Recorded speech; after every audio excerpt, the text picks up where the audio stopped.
सदन बड़े लोग विदेशों से एक बीमारी लेकर के यहां आ गई और जान पर आ पड़ी गरीब और मेहनत कश मिडिल क्लास लोगों के ऊपर। तरह तरह की बात होती है, आदेश जारी होते हैं। डिजास्टर मैनेजमेंट के तहत केंद्र सरकार ने एक आदेश जारी किया। हमारे माननीय प्रधानमंत्री जी ने कहा कि गरीब लोग, जो मजदूर लोग हैं, जो फैक्ट्री में काम करते हैं, उनको लॉकडाउन के वक्त का पूरा वेतन फैक्ट्री के मालिक देंगे।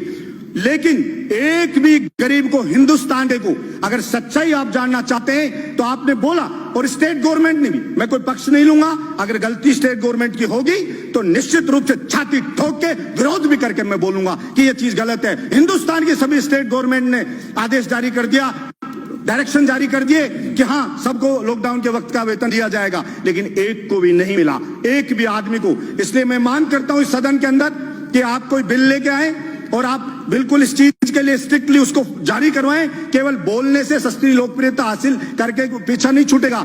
आप उस गरीब को उसका हक दिलाएं, उसको जो उसकी नौकरी छूट गई, निकाला जा रहा है, उसका वेतन नहीं मिल रहा है, उसको दिलाएं। स्कूल लगी नहीं एक दिन भी, मैंने कभी नहीं सुना कि ऐसा हो सकता है एक दिन बच्चा स्कूल में नहीं गया, कोई टीचर ने उसको पढ़ाया नहीं है। गरीब मजदूर है, महंगी महंगी फीस है, उसके घर पे रोज कॉल आ रहे हैं और आप ऑनलाइन क्लास चालू कर दी तो उसको बेइज्जत किया जाता है। उस गरीब मजदूर के बच्चे को, फलाना लड़के आपकी फीस जमा नहीं हुई है, आपके पेरेंट्स को बोलिए फीस जमा कराएं। मैं कहना चाहता हूं इस सदन के अंदर एक भी व्यक्ति ने इस बात पर चर्चा नहीं की अब भाई इस गरीब की स्कूल की फीस कैसे माफ होगी। और सुप्रीम कोर्ट में गए, अभिभावक गए, तो सुप्रीम कोर्ट ने कहा हर स्टेट के अलग अलग चीजें प्रॉब्लम है, अलग अलग स्थिति, आप हाई कोर्ट में जाइए, वहां की गवर्नमेंट से बात करिए। लेकिन मैं कहना चाहता हूं, आपने बोल दिया, एक बार बोलने से नहीं होगा। मेरे बहरोड में बुला के सारे स्कूल मालिकों को कहा कि बलजीत यादव जिंदा है तब तक यहां पे कोई किसी की फीस नहीं ले सकता, गरीब मजदूर की। मेरी छाती पे चढ़ के फीस ले सकते हो, उसके लिए मुझे चाहे अरेस्ट कर लेना, चाहे कह देना कानून को नहीं मान रहा है, लेकिन कानून या तो बनाइए और नहीं बनाएंगे तो निश्चित रूप से अन्याय नहीं होने देंगे। हम लड़ेंगे और जनता की डिमांड होती है, वैसे ही कानून बनते हैं, बिगड़ते हैं, बनाए जाते हैं नहीं। इसलिए सरकार में मांग करता हूं कि ये कानून बिल लेके आए और उसको कहे। और अभी कई स्टेट ने किया, यूपी ने स्टेट ने किया, नहीं माना तो यूपी स्टेट ने एक बिल वो लेकर के आई, ऑर्डिनेंस जारी करवाया, self finance independent school act 2020।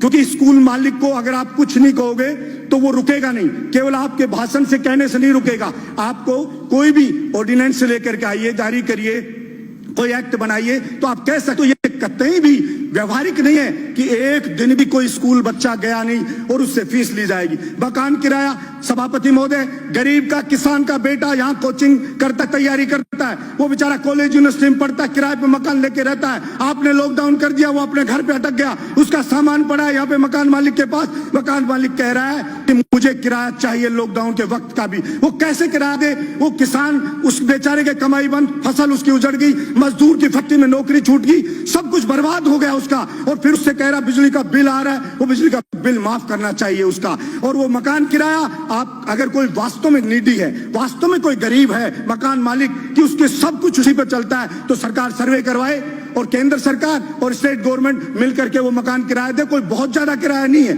आप सैनिटाइजर छिड़का रहे हो, सब बातें करें, सैनिटाइजर छिड़को, कुछ नहीं होना सैनिटाइजर, पानी छिड़केंगे खा जाएंगे लोग बाग।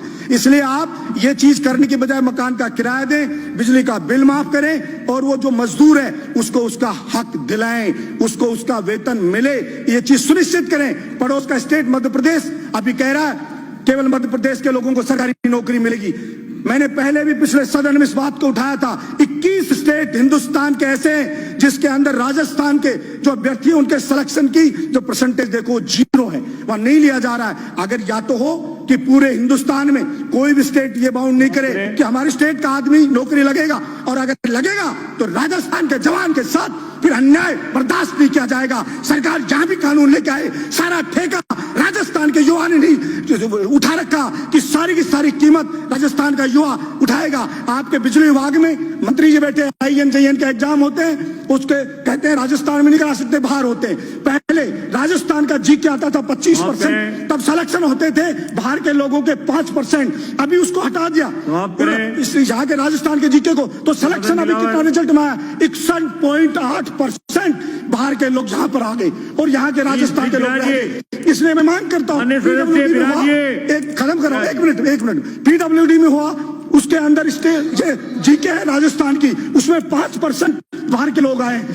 मांग करता हूं कि राजस्थान के बेरोजगार युवाओं के हक की रक्षा करे सदन। ये आपसे मांग करता हूं, गरीब मजदूर और जो किराएदार है उसके हक की रक्षा करे सदन। ये मैं मांग करता हूं और इसके ऊपर बिल लाया जाना चाहिए, ये मैं मांग करता हूं। धन्यवाद सभापति महोदय।